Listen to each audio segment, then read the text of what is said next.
brother here, myself, all of us were born with our hair like this, and we just wear it like this because it's natural. Because the reason for it, you might say, is like a new awareness among black people that their own natural appearance, physical appearance, is beautiful and it's pleasing to them. For so many, many years, we were told that only white people were beautiful. Only straight hair, light eyes, light skin was beautiful. And so black women would try everything they could, straighten their hair and lighten their skin to look as much like white women. But this has changed because black people are aware. And white people are aware of it too because white people now want natural wigs. They want wigs like this. Dig it? Isn't it beautiful? All right. Dans nos sociétés actuelles, si tu n'es pas un peu clair ou bien clair, ça ne passe pas. Ouais. Il y a un blocage. Donc, tout le monde se sent obligé de se documenter. C'est pas que les filles, hein. Les garçons aussi. C'est le teint clair qui est accepté. Ouais. C'est la référence. Quand c'est clair, c'est clair. Quand c'est pas clair, il y a un problème. Même au niveau, donc, même au niveau professionnel. Professionnel même. Ouais. Si tu n'es pas clair, ça ne passe pas. Il y a des domaines d'activité où on exige que tu sois clair. Tu dois être clair, sinon ça ne passe pas. Si tu es à l'accueil, tu dois représenter ton entreprise et tout, tu dois être clair, ça représente bien. Je pense que c'est rentré dans les mœurs dépigmentées, comme le défrisage. Ouais. Comme le défrisage. Même quand tu fais des cheveux naturels, Ouais. il y a des crèmes, il y a des pommades qui font que tes cheveux sont comme si c'était défrisé. Ouais. C'est pas défrisé, ça veut dire que c'est toujours là quelque part dans la mentalité des gens. Sinon, normalement, cheveux naturels, c'est crépus.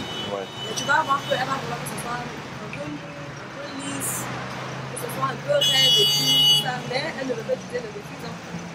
I'm trying to figure out in my head if these people know that they have an issue, or do they know they have an issue? Do they know that in a way they don't love themselves? Or are they just used to this because they see everybody else doing it from their mom and their grandma? Asking a young lady, I said to her, I was telling her, you know, when you don't like the color of your skin, when you tend to want to bleach out your skin and straighten your hair and all that stuff, and people want to make them nose straighter, it's a signal that you don't like yourself. And she quickly told me, oh, I love myself. But then you don't like your hair, there's things that you don't like about yourself because you're trying to change it. You're trying to change the color of your skin, you're bleaching your skin. She couldn't understand that. She just know that she wants her hair to be straight and she liked the idea of being a light-skinned person. So she's gonna bleach. And she could never make the connection with 400 years and some. Ok. Profil noir. D'accord. Elles sont belles aussi. Mais vous ne connaissez pas profil clair. Parce que c'est parce que vous ne connaissez pas profil clair que les filles noires aussi ont tendance à vouloir se mettre. C'est un peu plus de filles noires.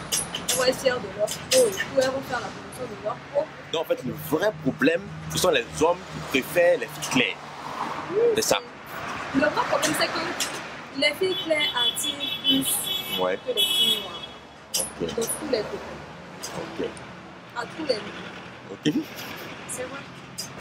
Même les présentatrices télé, il faut bien remarquer qu'elles commencent à se voir avec l'ancienneté. Elles deviennent claires.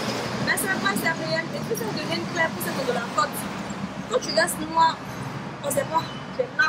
Tu n'auras pas beaucoup d'émissions, tu n'auras pas beaucoup de trucs. Tu seras là. Souvent on dit que les produits dépigmentants sont dangereux pour la peau. Alors que, tu peux acheter des exemples, bon, tu pourras acheter des exemples si tu veux, de produits qui sont utilisés pour éclaircir la peau, qui sont naturels. Donc.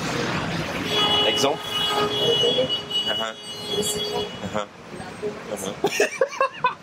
Ça fait oui, mais c'est vrai, c'est éclaircissant. C'est parce que ça va prendre plus de temps que les gens ne veulent pas utiliser.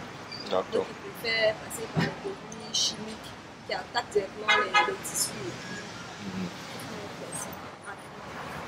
Est-ce que le fait que les hommes aujourd'hui soient amenés à préférer les femmes plus claires, plus proches de la femme blanche, est-ce que c'est une cause qu'on est en train de monter le racisme?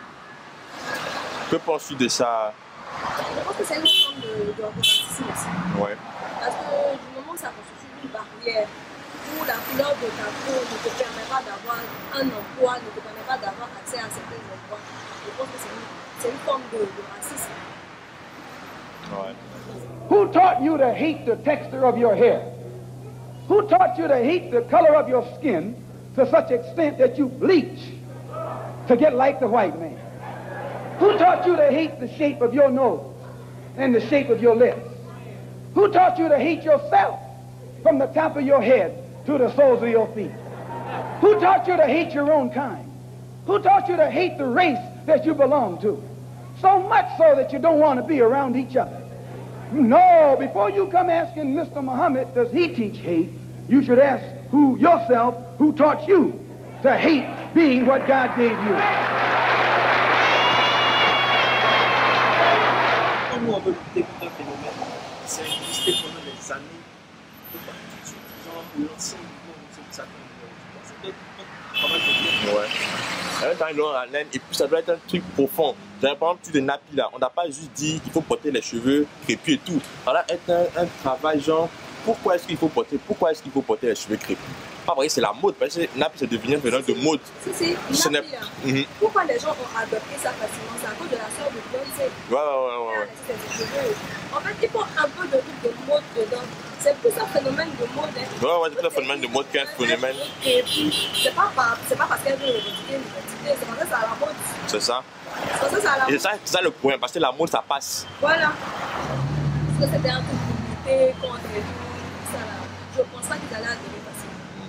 D'ailleurs même, sans vouloir te couper, les filles même préfèrent aussi les garçons métis. C'est vrai ou pas? Non, c'est-à-dire que les métis ont toujours la cote. Le problème qui fait que les garçons forcément ne se dépigmentent pas pour plaire aux filles, c'est que, en fait, la fille, c'est elle qui cherche à attirer le garçon. Le garçon, il ne cherche pas à attirer la fille. Genre, il cherche à attirer par son argent, et pas par sa beauté. Or, la fille, elle essaie d'attirer par sa beauté. C'est ça qu'elle se dépigmente. Mais si, par exemple, les garçons cherchent à attirer par leur beauté, là, ils allaient tous se dépigmenter. Parce que les filles préfèrent les métis. On arrête la vérité. L'homme cherche à créer une famille qui la mette à l'homme. La sécurité, quelle que soit la couleur, comme on dit ici, les singes avec de l'argent, les femmes sur le monde. En fait, c'est le rôle que lui s'est donné. Mais les femmes, comme tu dis, attirent l'attention parce qu'elles veulent être celle qui est connue, celle qui est belle, voilà. Voilà. Je pense que c'est une différence perspective de ce qu'on recherche. C'est vraiment comment changer ça à partir de maintenant, essayer de passer des blancs qui vont produire quelque chose 20, 30 ans plus tard.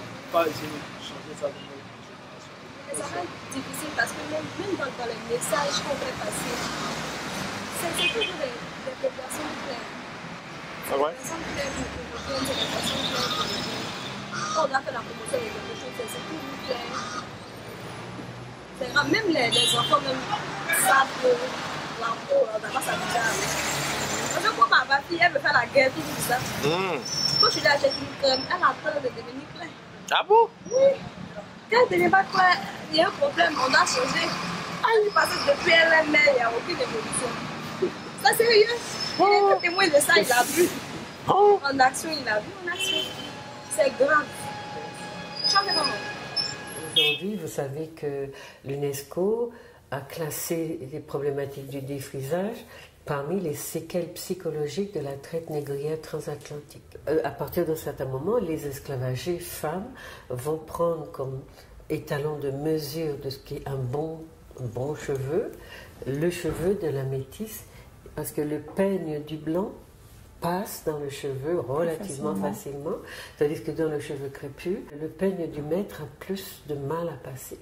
Et à partir de là vont naître les deux catégories esthétiques qu'on va connaître, la catégorie du bon cheveu et la catégorie du mauvais et du laid cheveu. Le cheveu crépus. Le cheveu crépus. Alors après va s'ajouter là-dessus les couleurs de peau. D'accord? Donc plus la peau sera noire, plus on va penser que elle est trop noire et qu'il faut l'éclaircir. Donc les pratiques de blanchissement, d'éclaircissement et d'aplatissement du cheveu vont naître dans cette relation, dans cette souffrance, dans ce désir de se changer pour ne pas être regardés de cette façon méprisante parce qu'ils sont dans une situation de totale dépendance. Hein. Parce que je ne fais pas ce travail-là pour dire que c'est inné chez l'Africain. Je fais ce travail-là pour dire d'abord que c'est dans le cadre des relations dominant-dominé que j'ai travaillé. Ça veut dire que les Noirs ont adopté les attitudes qu'ils ont adoptées parce qu'ils étaient totalement dominés. Dans le livre, vous expliquez que dans les sociétés africaines, les gens savaient, hommes comme femmes, savaient gérer leurs cheveux crépus, avaient développé des outils spécifiques, avaient élaboré des coiffures assez ingénieuses. Et finalement, aujourd'hui, on est dans un univers complètement différent où les femmes ne savent plus gérer leurs cheveux et donc se sentent contraintes de défriser ces cheveux crépus. Bien que cette situation qui consiste à dire elles ne savent pas gérer, ça vous montre l'ampleur du drame. Comment un peuple peut avoir des cheveux sur la tête et en arriver à dire je ne sais pas gérer mon cheveu. C'est que culturellement il y a eu une rupture. Les Africains se connaissaient parfaitement. Ils avaient inventé ce qu'il fallait pour nourrir leur peau parce que les rayons ultraviolets étaient forts dans les latitudes où ils habitaient. Donc ils avaient inventé des systèmes d'hydratation. Ils avaient inventé des systèmes de coiffure qui étaient basés sur une connaissance profonde de la nature bouclée de leurs cheveux. Donc il faut dire aux gens que sortir de l'idée de beauté cantonnée à l'apparence qui serait juste cheveux lisses et peau claire, que ça c'est dépassé, et je crois que de plus en plus de femmes le comprennent, c'est dépassé et puis c'est un arbitraire. En tout cas, ce que l'on peut retenir, c'est qu'il faut être fier de notre corps, il faut être fier de nos cheveux et de nos racines, et que la beauté, elle n'est pas au singulier.